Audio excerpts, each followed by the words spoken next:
In this alternate timeline, New Amsterdam, which was founded way back in 1624 by the Dutch at the southern tip of Manhattan Island, actually remained a prominent Dutch stronghold well into the modern era. Although the English did briefly seize the city in 1664, the Dutch managed to recapture it in 1673 during the Third Anglo-Dutch War. Unlike what happened in real history, the 1674 Treaty of Westminster recognized Dutch sovereignty, allowing New Amsterdam to stay under Dutch control. Interestingly, during this period a lot of Americans began referring to the city by a secondary name, New York City, which really reflected its growing importance in the English-speaking world, even as Dutch traditions continued to thrive. The 1673 recapture really revitalized New Amsterdam, with Dutch authorities stepping in to reinforce its defenses and governance. Over time, it blossomed into a bustling metropolis, attracting a pretty diverse population and serving as a key center of commerce. The coexistence of Dutch rule and an English-speaking community led to the dual identity of the city, officially New Amsterdam but commonly called New York City by Americans. This unique blend fostered a rich cultural tapestry, bridging European traditions and those emerging American influences. Throughout the 18th and 19th centuries, New Amsterdam maintained a special status as a Dutch overseas territory, preserving its legal systems, language, and civic institutions.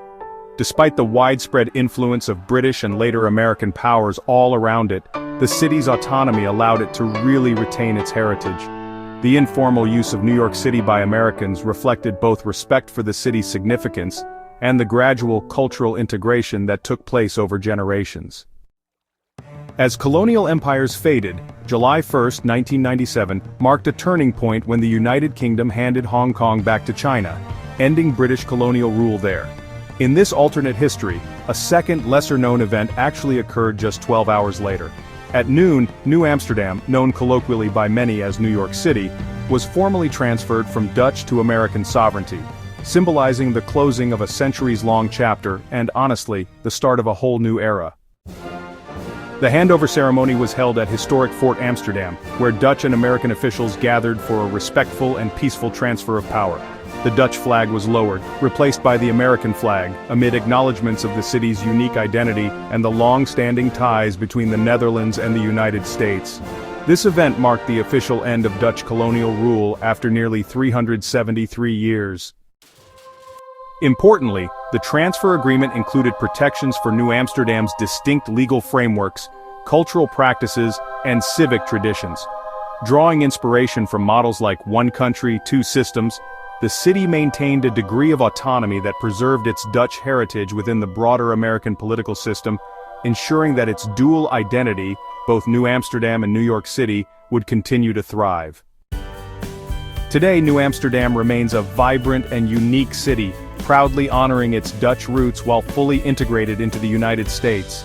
Its architecture, festivals, and place names celebrate a rich history of European influence and American growth.